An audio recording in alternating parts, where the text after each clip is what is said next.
A dream at midnight. Never speak a word unless necessary, and never act in anger, said the village chief to his young companion. Both were on their way to the town, and the chief was very fond of giving advice to others. They halted at an inn. It was evening, and they decided to spend their night there. The ass which carried the chief's luggage was tied to a pole in front of the inn, and the two booked a room for them. The young man observed two persons of doubtful appearance lying on the veranda in front of their room. They were peeping into the room again and again. The young man observed that their eyes were always focused on the chief's luggage. After partaking of their dinner, the chief and the young man went to sleep. At midnight, the chief awakened the young man and said, "Listen to me. I dreamt a very valuable dream." The young man sat up and squeezed his sleepy eyes and blinked at him. "Do you remember that palm tree beside the inn? I dreamt that in a pit near it lies a bag full of gold. Do you know what I propose to do?" asked the chief.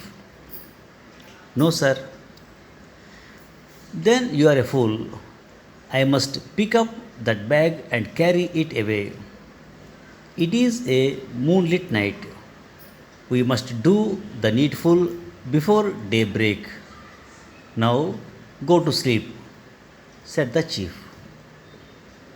The chief fell asleep once again, but not the young man. Looking through the window, he had seen those two fellows listening to the chief's midnight announcement. After half an hour, the young man saw the two strangers getting up and advancing towards the palm tree. He too went out of his room and followed them, hiding behind a fence. The two found the bag. Then one said to the other, "How do we divide it? It is not safe to tarry here even for a moment. That stupid dreamer may come here any moment. Let me carry it on the horseback to the inn on the other side of the town. You come walking and meet me there. Then we can divide it equally between us," proposed the other. "Better I carry the bag and ride to the other inn. You come walking," said the first one. "No, you may be possessed by Satan and deceive me," said the second one in a stern voice. "Can't I say the same thing to you?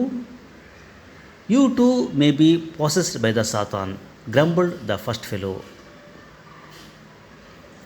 It seems the second one was already possessed by Satan.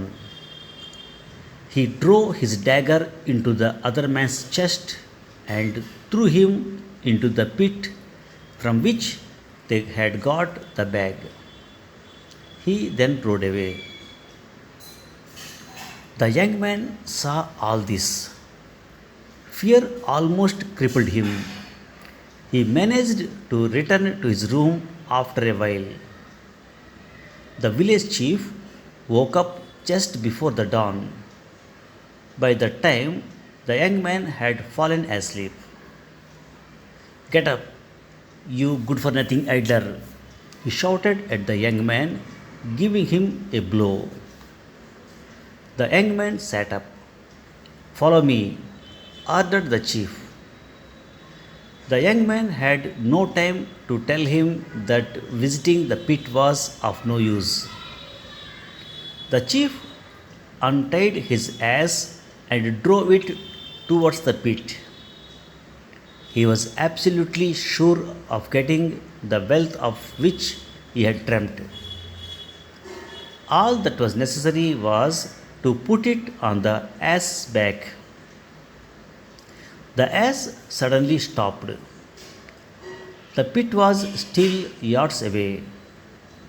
The chief got annoyed and gave his beast a push, but it won't move.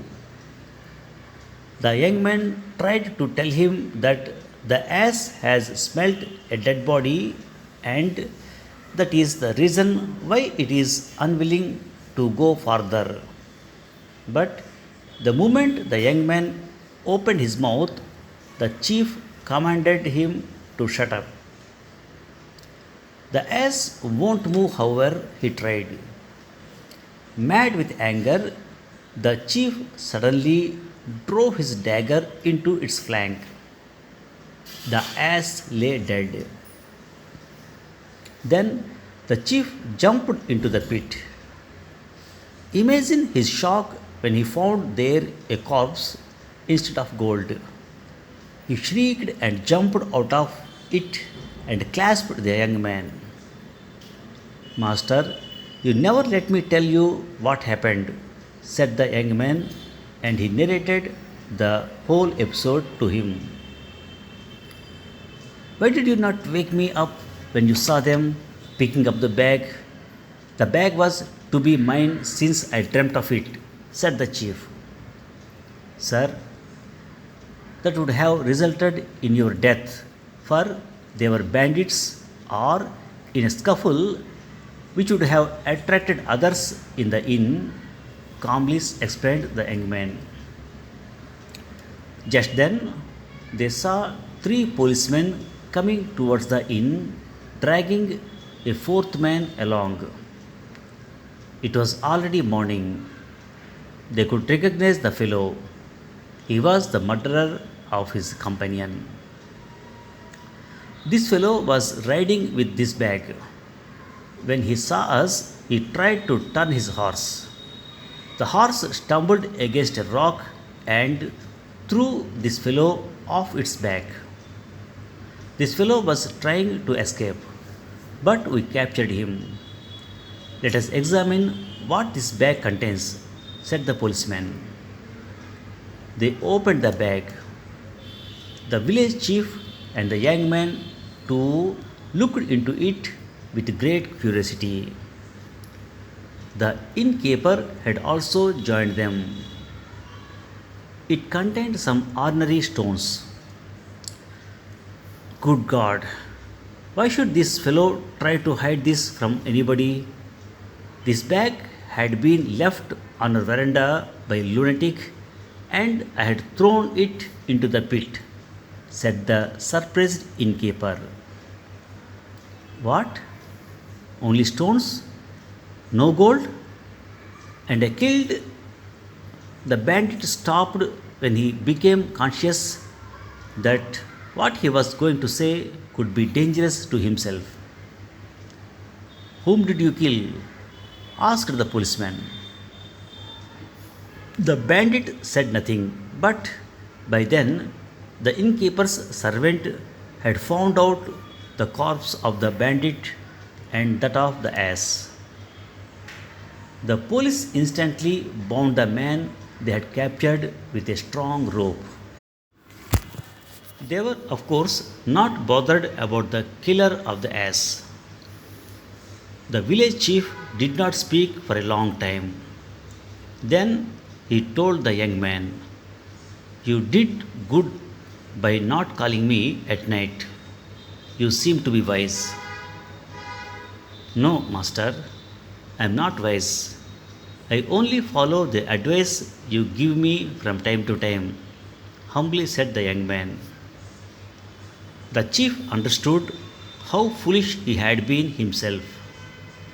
He advised others against speaking unnecessarily, yet he spoke himself at midnight quite unnecessarily.